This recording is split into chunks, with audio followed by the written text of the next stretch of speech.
کوئی طاقت ان کے سامنے نہیں ٹھہر پاتی تھی۔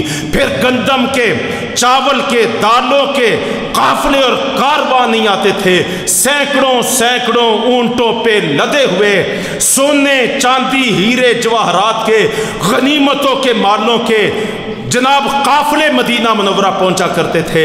لیکن ابتدا کیا تھی کہ انہوں نے اپنے پیٹ کے سودے ایمان کے بدلے میں نہیں کیے تھے، انہوں نے ایمان کو ترجیح دی تھی، انہوں نے قرآن کو ترجیح دی تھی، انہوں نے رب رحمان کو ترجیح دی تھی، تو اللہ رب رحمان نے ان کو ساری کائنات پہ غالب کر دیا تھا، عزت والا بنا دیا تھا۔ آج بھی یہی سبق ہے۔ رمضان المبارک جو قرآن کا مہینہ ہے، اسی مناسبت سے میں نے یہ چند باتیں آپ بھائیوں سے عرض کی ہیں کہ ہمیں پھر قرآن کی طرف پلٹنا ہے، صاحب قرآن کی طرف پلٹنا ہے، ان کی سیرت و کردار اور عملی تفسیر کی طرف پلٹنا ہے۔ انشاءاللہ عزتیں بھی ملیں گی، عظمتیں بھی ملیں گی، صحت بھی ملے گی، شفا بھی ملے گی، روحانی جسمانی بیماریوں کا علاج بھی ملے گا، غلامیوں سے آزادی بھی ملے گی، دنیا میں اللہ تبارک تعالیٰ کی رحمت اور برکت بھی ملے گی، سعادتیں بھی ملیں گی، سکون قلب بھی ملے گا، ڈپریشن سے ہم بچ جائیں گے، یہ نفسیاتی بیماریوں کا شکار ہونے سے بچ جائیں گے، اور آخرت میں اللہ کی جنتوں کے حقدار ٹھہریں گے۔ اللہ سمجھنے کی اور عمل کی توفیق عطا فرمائے۔ اقول قولی ھذا استغفر اللہ لی ولکم۔